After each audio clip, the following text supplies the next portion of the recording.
ফিলিস্তিনের গাজায় ইসরায়েলের হামলার প্রতিবাদে বিক্ষোভে উত্তাল যুক্তরাষ্ট্রের বিভিন্ন বিশ্ববিদ্যালয়। এতে করে দেশটির বিশ্ববিদ্যালয়গুলোর স্নাতক সমাপনী অনুষ্ঠান হওয়া নিয়ে দেখা দিয়েছে শঙ্কা। এ বিষয়ে যুক্তরাষ্ট্র থেকে জানাচ্ছেন সহকর্মী কামরুজ্জামান হেলাল। ফিলিস্তিনের গাজায় ইসরায়েলের হামলার প্রতিবাদে বিক্ষোভে উত্তাল রয়েছে যুক্তরাষ্ট্রের বিভিন্ন বিশ্ববিদ্যালয়। চলছে ব্যাপক ধরপাকড়। এর মধ্যে ক্যাম্পাসগুলোতে স্নাতক সমাপনী অনুষ্ঠানের সময় হয়ে এসেছে এবং এসব আয়োজনের বিক্ষোভরত শিক্ষার্থীরা বাধা দিতে পারেন বলে আশঙ্কা করছে বিশ্ববিদ্যালয় কর্তৃপক্ষ। বিক্ষোভ চলছে এমন 4টি ক্যাম্পাসে চলতি সপ্তাহে স্নাতক সমাপনী অনুষ্ঠান হওয়ার কথা। এছাড়া নিউ ইয়র্কের কলম্বিয়া বিশ্ববিদ্যালয় সহ আরও কয়েকটি ক্যাম্পাসে চলতি মাসে ও জুনে এই আয়োজন হওয়ার কথা রয়েছে।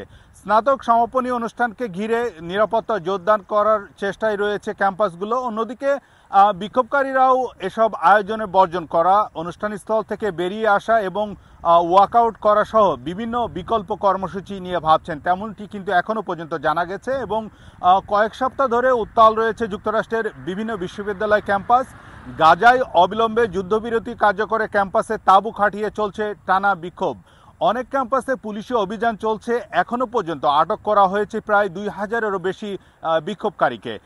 গত মাসে নিউ ইয়র্ক কলম্বিয়া বিশ্ববিদ্যালয় ক্যাম্পাস থেকে বিক্ষোভের সূচনা, পরে ওয়াশিংটন সহ যুক্তরাষ্ট্র জুড়ে প্রায় 45টি স্টেটের প্রায় 140টি শিক্ষা প্রতিষ্ঠানে বিক্ষোভ ছড়িয়ে পড়েছে। এবং ইতিমধ্যে মার্কিন প্রেসিডেন্ট জো বাইডেন তিনি এই বিক্ষোভ নিয়ে 2 দিন আগেও কিন্তু বলেছেন যে এই বিক্ষোভ ইসরায়েল এবং হামাস যুদ্ধে তার নীতি ও তার অবস্থান পরিবর্তন করবে না।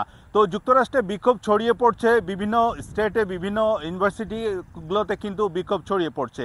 তো এখন সামনের দিকে আমাদেরকে অপেক্ষা করতে হবে কি হবে, কি হতে যাচ্ছে। তো এই বিক্ষোভ সম্পর্কে আমার কাছে এই ছিল সর্বশেষ।